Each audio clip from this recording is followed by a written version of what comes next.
মুসলিমকে ডাক দিয়া কয়, ও ওমর, তুমি আমার সমস্যার সমাধান করতে পারবা না। খলিফাতুল মুসলিমিন একটু রাগ হয়ে গেল, কি ব্যাপার? অর্থ জাহানের খলিফা, ও যুবক, তুমি কি আমারে চিনো? তুমি কি আমার সম্পর্কে জানো? তোমার কি সমস্যা বলো, আমি চাইলে তোমার সমস্যার সমাধান করতে পারি। একেবারেই সংক্ষিপ্ত করে দিলাম। এইবার খলিফাতুল মুসলিমিনকে যুবক ডাক দিয়া কয়, ও খলিফাতুল মুসলিমিন, আমি একটা গুনাহ করে ফেলেছি, এই গুনার কারণে আমি মাফ চাই, এই গুনার কারণে আমি কান্না করি, পারবানি তুমি আমারে মাফ করতে? পারবা কি তুমি আমারে মাফ করতে? ও মুসলমান, এখান থেকে তওবার জন্য একটা সুযোগ চলে এসেছে। আজ থেকে তওবা করিয়া নাও, জীবনে কোনোদিনও গুনাহের কাজে লিপ্ত হব না।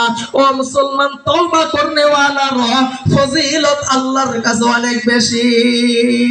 আল্লাহর নবীজি ডাক দিয়া কয়, তাইবু মিনাত তামবি কামাল্লা তামবালাহু। ও দুনিয়ার মানুষ, আল্লাহ পাক ডাক দিয়া পয়গম্বরকে বলে, ও পয়গম্বর, আপনি কি জানেন দুনিয়ার মধ্যে যত মানুষ চলাচল করে তার থেকে সব থেকে দামি ব্যক্তিটা আমার কাছে কে? আপনি কি জানেন? পয়গম্বর জানিয়ে দিলেন, আল্লাহু আ'লাম, আল্লাহই ভালো জানে, আমি জানি না।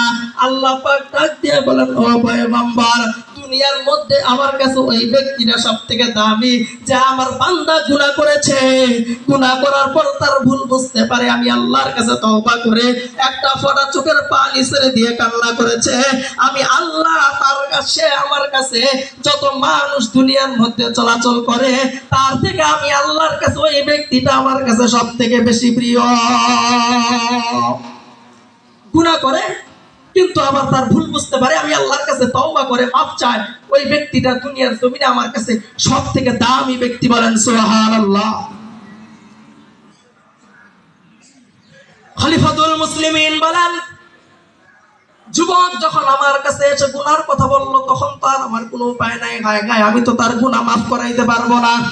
খলিফাতুল মুসলিমিন ডাক দিয়া বলে, ও যুবক, আমি তোমাকে একজনের কাছে নিয়ে যাই, আমি তো তোমার গুনাহ মাফ করাইতে পারবো না, কিন্তু একজনের কাছে নিয়ে যাইতে পারি।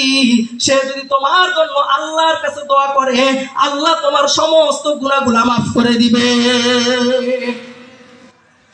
যুবকেরা হাত ধরে আস্তে আস্তে পয়গম্বরের কাছে নিয়ে যায়। পয়গম্বরকে সালাম দিলেন, আসসালামু আলাইকুম ইয়া রাসূলুল্লাহ। এই যুবক রাস্তার মধ্যে কান্নাকাটি করতেছিল, আমি ধরে নিয়ে আসলাম। যুবককে পয়গম্বর ডাক দিয়া বলে, ও যুবক, কেন কান্না করতেছ রে ভাই, বলো। যুবক ডাক দিয়া বলে, ও পয়গম্বর, আমি একটা গুনাহ করেছি, যার কারণে আমি কান্নাকাটি করতেছি, আল্লাহ আমারে মাফ করবে কিনা।